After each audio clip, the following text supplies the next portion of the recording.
Welcome everyone. My name is Tim Stuchtey. I'm the director of BIX, the Brandenburg Institute for Society and Security. And today we have the last PizzaSeminar of this year with my colleague and friend, Professor Chris Hayter from Georgia Tech, on geeks, robots, and grand challenges. As you know, when you come here physically, you get to eat pizza, which is why the thing is called a PizzaSeminar. And there is some left, but if you don't, and if you watch us online, you have to make your own lunch. We provide only the food for thought for that. So, Chris, thank you very much for once again doing this. Chris Hayter is I know him since 2008, when he was already working in innovation and technology policy, and I was trying for a brief period to do the same. I failed, he succeeded. And we met in Washington when you were still with the National Academies of Sciences. You moved on to New York to the Academy and then became a professor at Arizona State University and now a professor at Georgia Tech in Atlanta. But every now and then you look across the ocean, what other things are going on in technology and innovation policy elsewhere, and that brings you occasionally to Europe. And thankfully, you always stop by at BIX and share some of your findings and thoughts with us. And I'm grateful you do it again today. And let's see what lies ahead of us, because for the Germans, I think this is super relevant given the fact that we established so many new agencies that are supposed to promote innovations, small and incremental, as well as transformative innovations.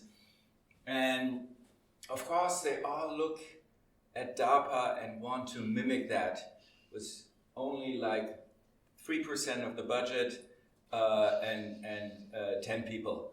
So to see what it is that we can really learn from the grand challenges, you are the right person to talk to. So Chris, thanks again for coming, and we're excited to hear your talk and then later discuss with you. So thank you. Thank you, Tim. Where's the best to stand for? Okay. Good to see everyone. I want to share with you. I think this has gone more than a project. So this work is about 8 years old. I'll tell you how it came about as far as the project is concerned. This is a story about DARPA, and I'm assuming everyone's familiar. If you're not, it's the Defense Advanced Research Projects Agency. It's quite famous in the U.S. because of many of the innovations that it has funded in the past. So things like stealth technology, the internet, the foundations of the internet, advanced prosthetics for soldiers that were deployed in Afghanistan and Iraq, and autonomous vehicles.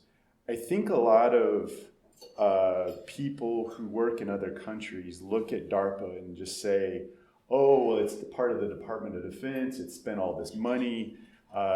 Places like Germany don't have the same budget, so how could they possibly replicate or try to create its own version of DARPA? The reason I like this story is it's actually not about money per se, right? It's about institutional change or social change.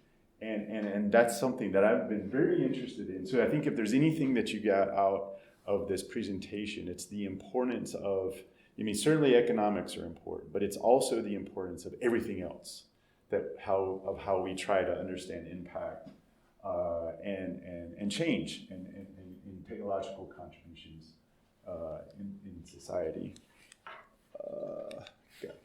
Okay, So how did this project start? So I fault or attribute this project to the gentleman on the right. His name is Andrew Hannes. Andrew was a student of mine in 2016 in my undergraduate economics class. So Andrew was also an Air Force veteran. He was deployed twice to Iraq and once to Afghanistan. And Andrew ran a K-9 unit, or worked with dogs, to detect improvised explosive devices. So what a job. I have such respect and admiration for someone who can work with an animal, a dog, to try to detect explosives every day. But when Andrew was deployed, he'd heard about these so-called robot races in the desert that were happening at the time in the 2000s after 9/11. And he was really interested in it now that he came to Arizona State and was a student, not a soldier anymore. And he heard about it, was really interested because he heard that these DARPA Grand Challenges were really the spark of the autonomous vehicle industry. So he was, sort of asked these questions about, well, how did that occur?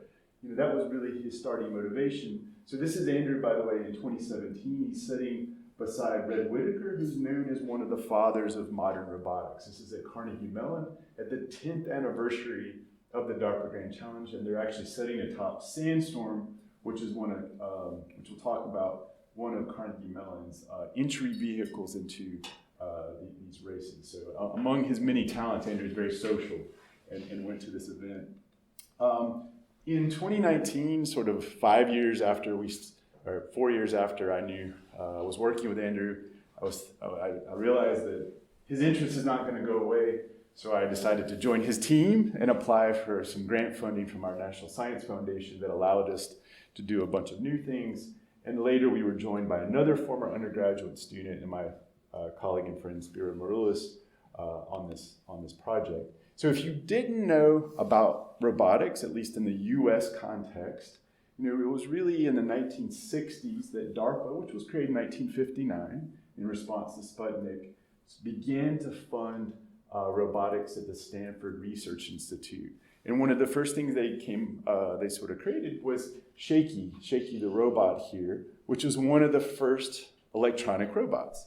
Now robotics actually goes back to 18th century France, or autonoma. So the concept has been around for a long time, but this is sort of maybe the first intentional government funding of robotics as well. And then in the 1970s, around the moon mission and Mars mission with NASA, our space agency, NASA put a lot of funding into robotics as well, and primarily again at Stanford. They came up with the CART project. If you want to see some cool YouTube videos, just type in Stanford CART, and you'll see sort of some early prototypes of robotics as well. And then in the 1980s and 90s, both DARPA and NASA spent an enormous amount of money at Carnegie Mellon to develop robotics, and they came up with a series of what are called NavLab vehicles, which were early prototypes. Now, also at this time in Germany, Japan, France especially, there was a lot of, they were also doing a lot of robotics research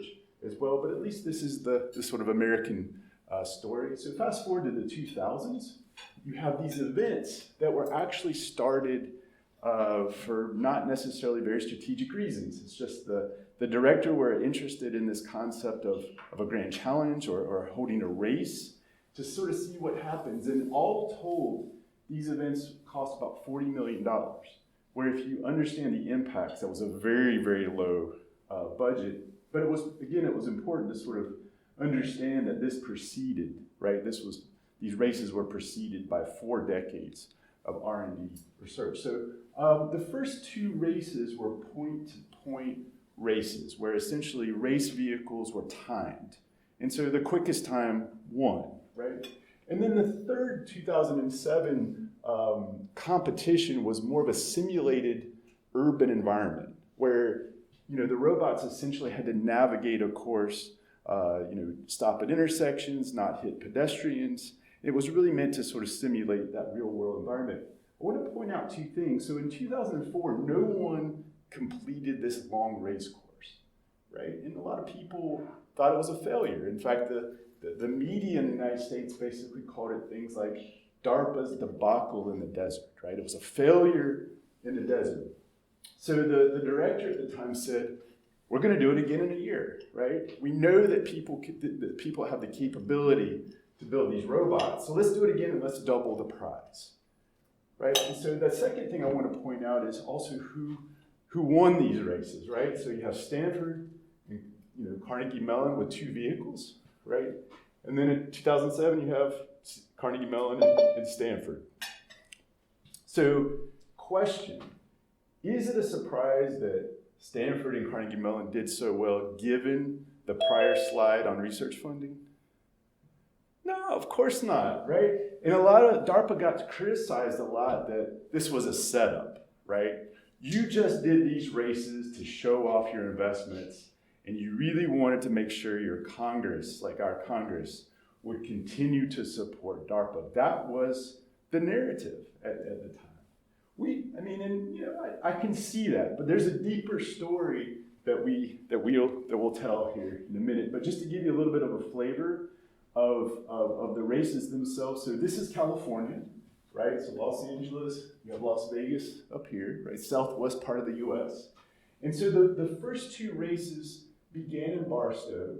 There was a series of sort of kickoff events down in Los Angeles, and the races essentially ended right outside of Las Vegas. Now this is Interstate 15, our Autobahn. And if you're on the I-15 coming from Las Vegas, you can actually see parts of the road beside our interstate. And so they used a lot of the utility roads that were meant to service electrical lines. But these were very, very rocky and treacherous, but that gives you a sense of the first 2 races, right?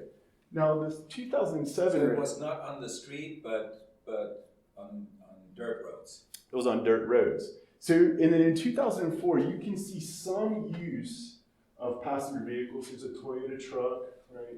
You have a Chevrolet Blazer here, but most of the vehicles sort of looked like dune buggies or prototypes. The media like to call this guy R2D2, right? So for the most part, it was sort of an interesting, prototypical or prototype-looking competition of these race vehicles. And remember, nobody finished in 2004. That was not the case in 2007. Now, 2007 was actually held on an abandoned Air Force base, right? So you can see these houses in the back. That used to be housing for soldiers, but the base was abandoned, and so they used the infrastructure to host this simulated urban environment.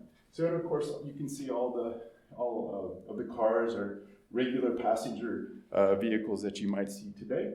And this gives you a little bit of an idea of one of the many exercises that the robots had to undertake. So this is a 4-way stop. So they have to not only stop at the stop sign, but they have to understand the ordering of who can go first, according to California driving laws, right? So you have MIT here, University of Pennsylvania, Cornell, Central Florida. Then you see all these placards by DARPA. And so DARPA actually hired stunt drivers to also drive in this course to sort of simulate this environment. So that gives you some context about what we were studying. So what was it that we were interested in?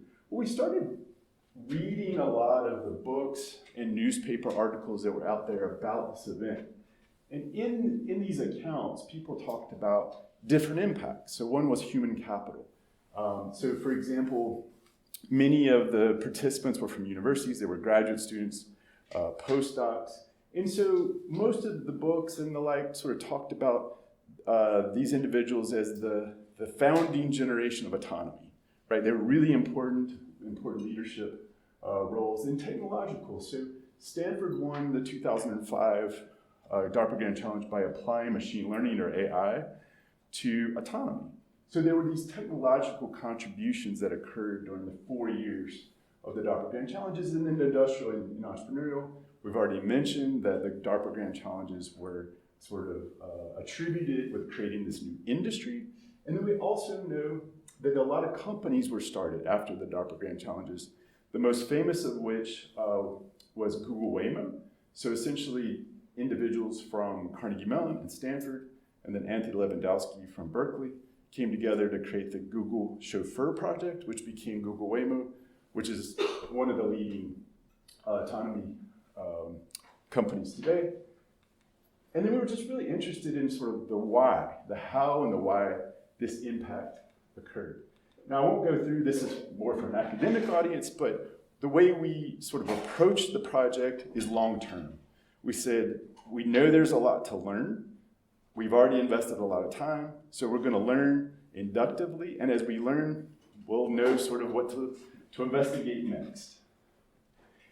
So even though, so in this spirit of sort of iterative learning, again, and understanding that that we only had sort of these books and newspaper articles to sort of understand what was going on, we sort of came up with some hypotheses. So Alex Davies, who this book came out in 2021, but he was a correspondent for Wired magazine. We interviewed him several times as he was writing this book. And so Alex in his book talks about this tech titan competition, right? And the tech titans, of course, in this context are Carnegie Mellon and Stanford. And so, it's sort of the Sebastian Thun, who led a German who led the Stanford team, was actually the doctoral student of Red Whitaker, the gentleman you saw before. So it was sort of the old East Coast institutions at Carnegie Mellon against the new West Coast startup led by the young and hungry German. And that made a lot of sense. So we did some interviews sort of testing that hypothesis. We began to read the autonomous vehicle literature. And most people said, yeah, that's true. However, there's all these other things that happened that don't really relate to the winners of those DARPA Grand Challenges. So being the good economist that I am, I said, well, maybe there's this spillover effect. So we sort of hypothesized that, okay, well, we know that all this R&D funding was going to the Carnegie Mellon and Stanfords of the world. So maybe these universities were forming partnerships with the small companies, and they were sort of collaborating as these, in preparation for these DARPA Grand Challenges, right? Made sense. We did some 37 interviews to kind of test this idea, and we found out there was no interaction, right? So other than the competitions themselves, there was very, very little interaction between the teams except when they met during the challenge.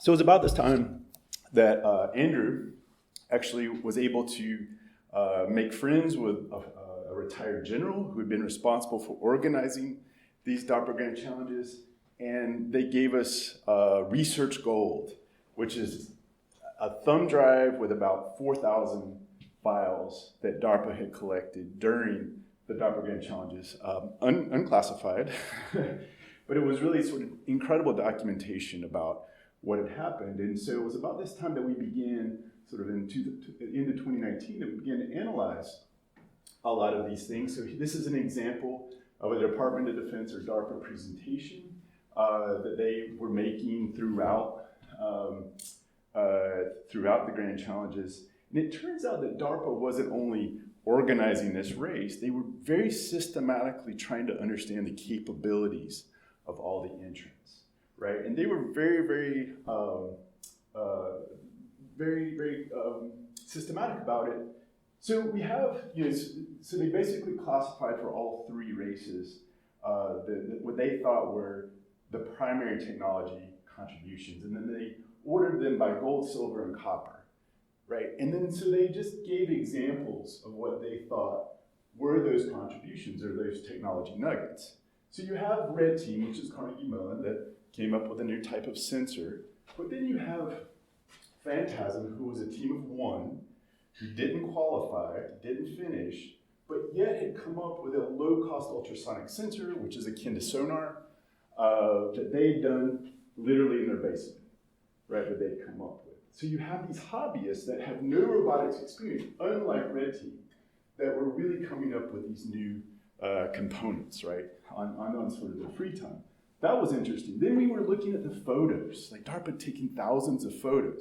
And so this is the Stanford team Yes, they're different models, but you have two versions of Volkswagen in 2005, 2007. What we already talked about was sort of this interesting prototypical nature early on in the races. So you have Virginia Tech, Cornell, and University of Louisiana at Lafayette. And yes, they changed to passenger vehicles like we saw in the other photos, right? The same one. So, but when we began to talk to the teams, all of the teams, what we noticed was something that teams weren't only changing their platform, their vehicles. They were also changing the configuration of their sensors. So you take Rocky here at Virginia Tech, vehicle in 2005, and then you'll notice Thor has these sensors at the bottom. These are actually ground level radar sensors that weren't visible on Rocky just 2 years later. So what we found out is all the teams were essentially reconfiguring their vehicles, and not only between the races, but it's sometimes weekly. They were sort of playing with this mix of sensors, right? It's like, something's going on. You don't quite understand it, but something's going on, which brings us to our last iteration, which didn't understand it, and you'll notice this was our COVID project, right, 2020, where we were saying the teams themselves are changing, people are leaving, people are coming, people are getting fired. These are all volunteers, right? They're not getting paid. And then the technologies were changing. So we went out and sort of tested this sort of co-evolutionary hypothesis. We were pretty confident on this one. 157 interviews, and then 32 re-interviews of the individuals that we were already talking to. And in methodology, you have what's called theoretical saturation, which just means once you sort of get the same response, you sort of stop. We didn't want to do that. We actually wanted to talk with all the teams. And so we ended up interviewing 47 out of the 52 qualifying teams for the DARPA Grand Challenges over the 3 years. And what we heard over and over again was most of the teams knew that they had no chance of winning. You know, I have little hope of winning, but we came up with something. We came up with that ultrasonic sensor. We came up with a new algorithm. We came up with hydrogen-powered combustion engine, or a hydrogen-powered engine, and it was really component-focused, right? All of them, just like we saw with the ultrasonic sensor, were not thinking about the system of the autonomous vehicle. They were really thinking about the components. That was a big aha for us. The second aha came sort of in a roundabout way, or an indirect way. So if you don't know what the Smithsonian Institution is, it's basically our national system of museums, right? Interesting history in itself. But in 2009, 2 years after the 2007 DARPA Grand Challenge, they held an exhibition called Robots on the Road, whereby the DARPA Grand Challenges were featured very prominently. This was actually a self-riding motorcycle created by Anthony Lewandowski, who's in jail right now, by the way, for intellectual property theft. But anyway, it was a really elaborate exhibition, and people kept saying, we took our family to this museum exhibit. And these were not just people from Stanford and Carnegie Mellon. These were people like Phantasm, and people who didn't even qualify. But yet, they sort of would have these quotes like, we were a part of something really big. We came up together during those few years, and it's still a part of who we are. Well, who's the we? Your team? No, the group, the community. We were part of this community that built this industry, right?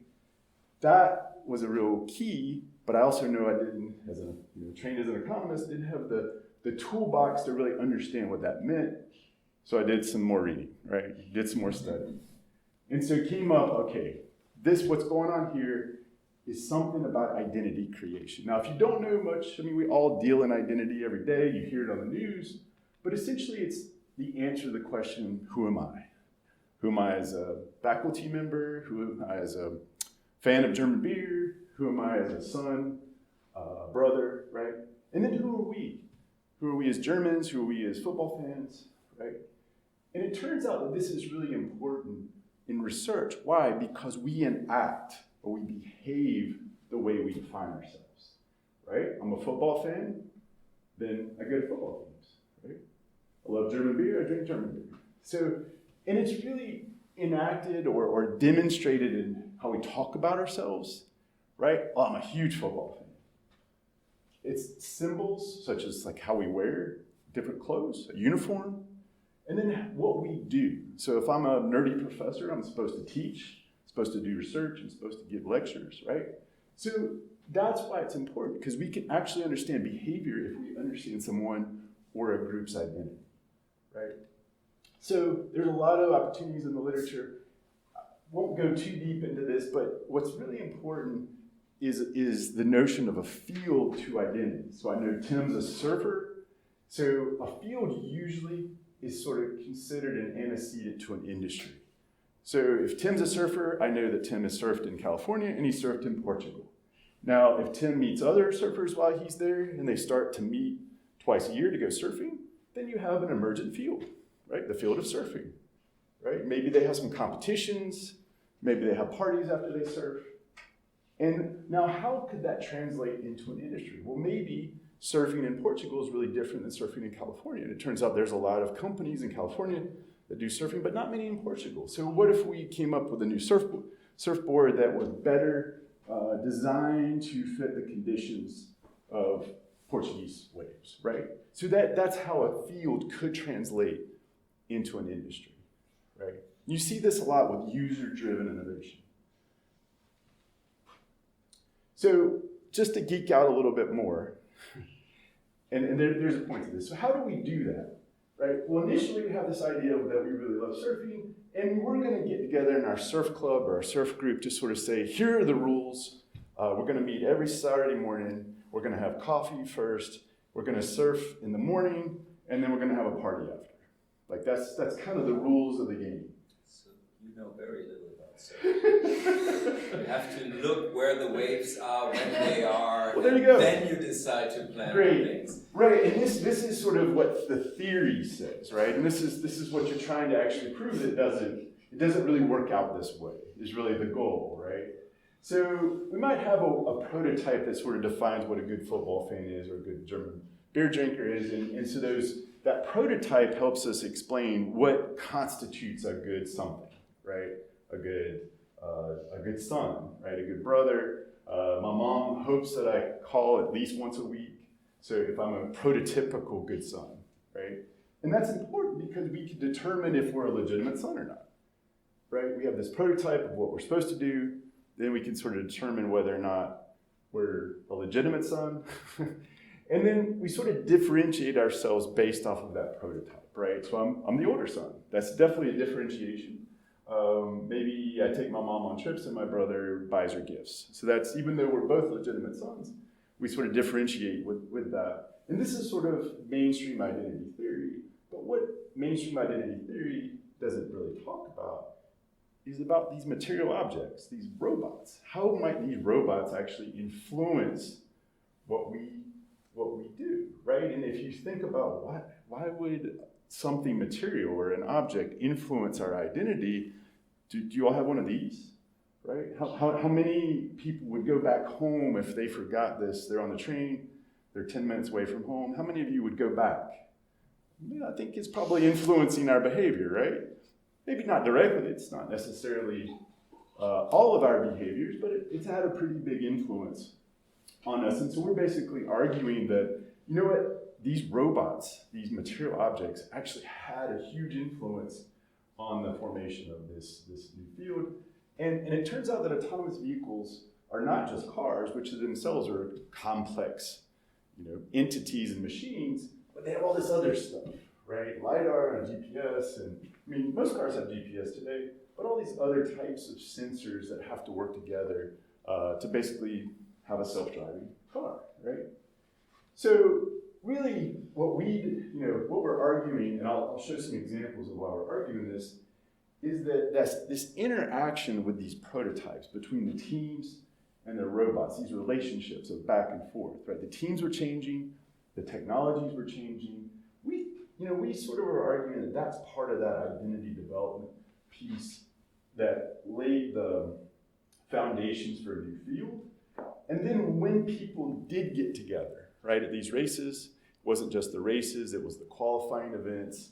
When they had chances to interact, they all had a blueprint for how to talk with one another. not because they had talked with one another before, but they were working on the same project. They were all surfers, but they were from different countries. But they all were doing kind of the similar things as far as identifying the right waves, and that I clearly need to do my homework on surfing. So where did we see that? All over the photos, right?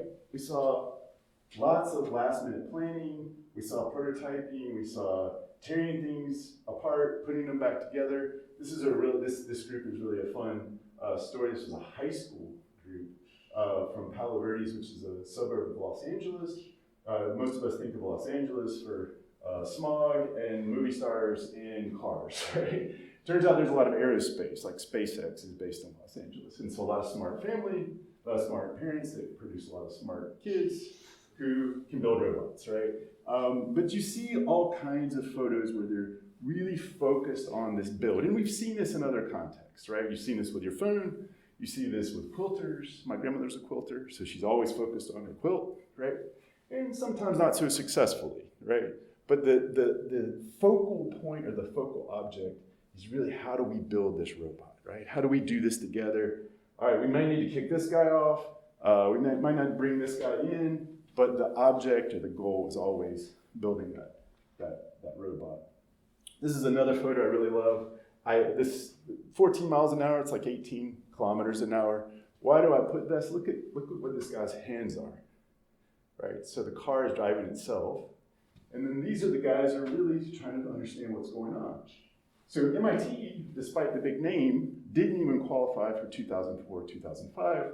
And this guy, John Leonard, who actually runs Toyota's autonomous vehicle lab in Cambridge now, in Massachusetts, said, okay, these guys need some leadership. And so being MIT, they went out and got everything, including the Range Rover, donated, and every component you can think about. In fact, they had so many components and they were collecting so much data, they had to put an air conditioner on the back of their car to cool the computers so it didn't catch on fire, right?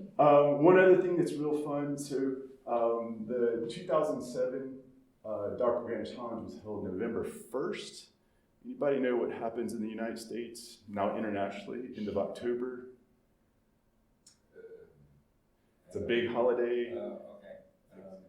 You wear costumes. Oh, Halloween. Halloween! That's a pumpkin.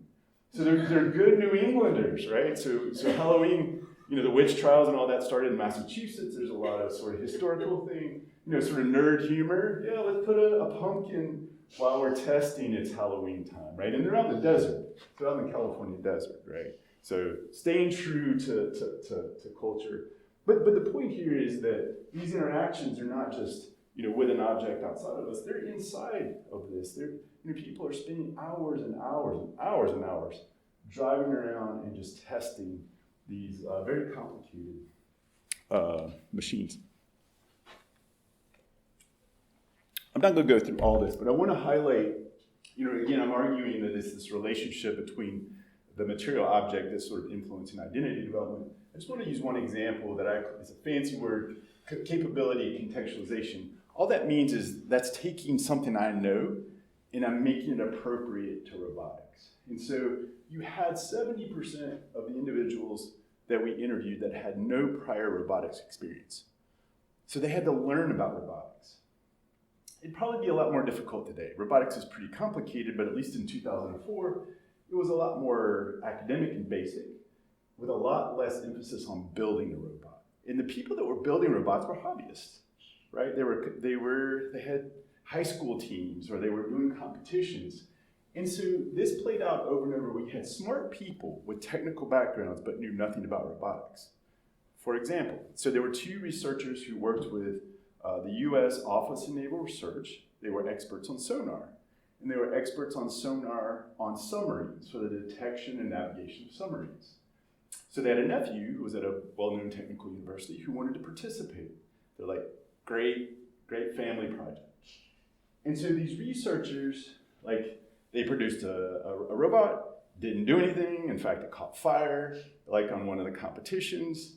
But they came up with a new sensor, just like Phantasm, based off their understanding of sonar, and then applied it to the robotics platform.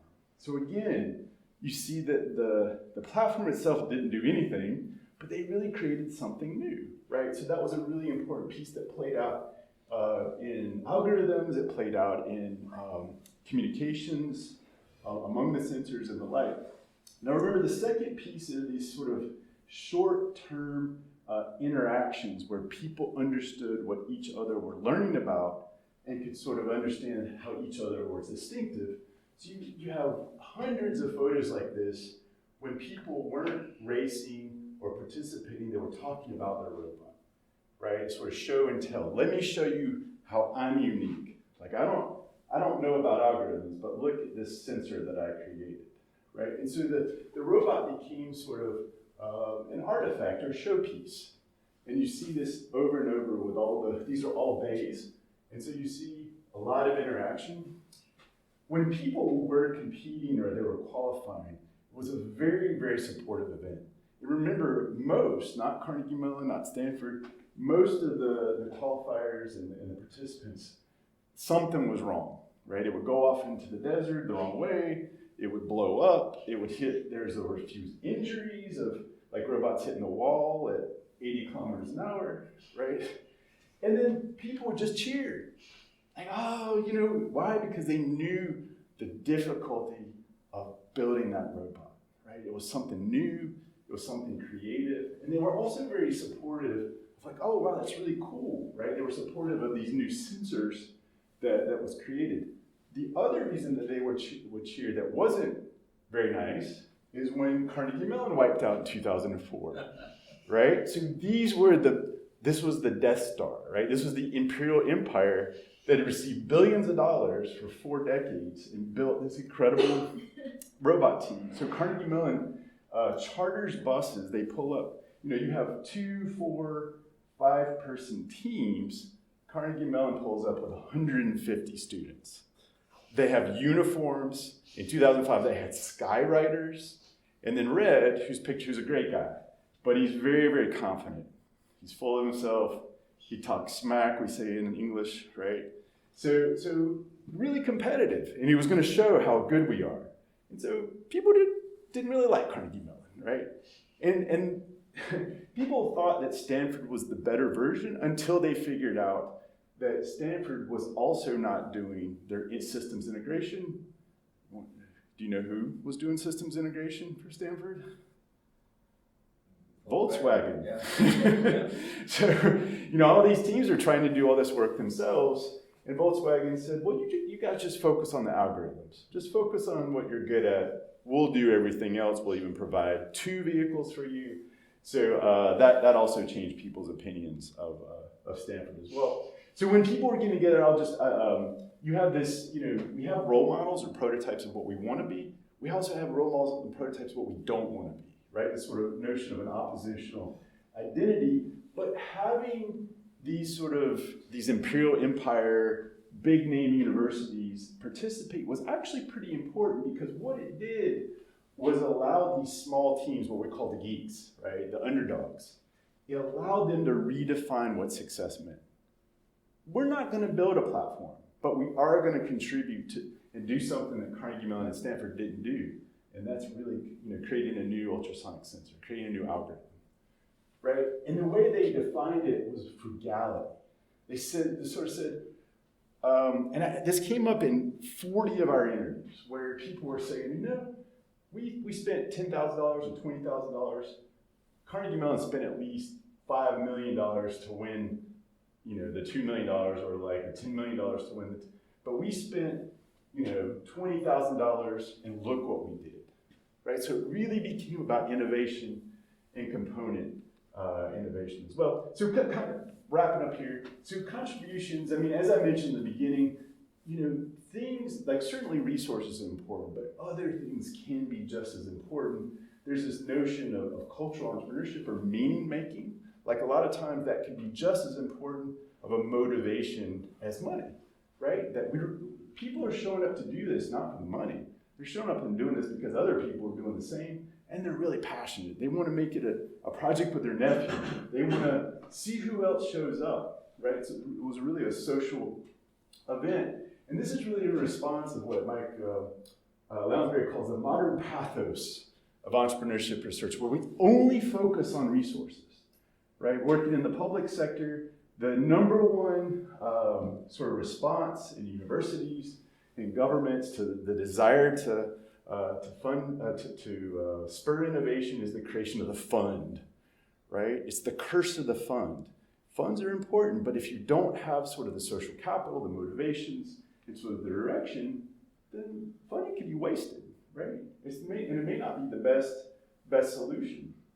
And then, the focus in this case was not only technology. We think of technology as something that Google does or Microsoft comes up with or SAP, right? But it's not just about the technology. It's this notion of a technology as a cultural resource, something we can learn about and create meaning from, just as all these individuals did, right? There had been this 40 years of research prior to the DARPA Grand Challenges, and ironically, these teams got their sources of information about robotics from two places. The first one was from hobbyists, as I mentioned, but the second was from the academic literature, all of which was from Stanford and Carnegie Mellon.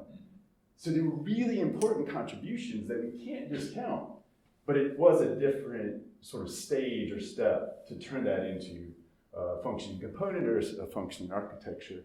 I think this is really interesting. I mean, you don't, in the nerd literature, you don't see a lot written about objects and sort of like, pulled out on a phone. And sort of this influence about the importance of objects and how we think about that in our daily life. And the way I think of it is, anytime something that maybe was created by humans or not, right? If it affects our behavior, it's worth understanding, right? So I think that's really an opportunity for students and future researchers. And then I think this notion of events in creating meaning, and then also in ecosystems as well. And I know there's a lot here, so happy to unpack any of this. Thank you, Chris.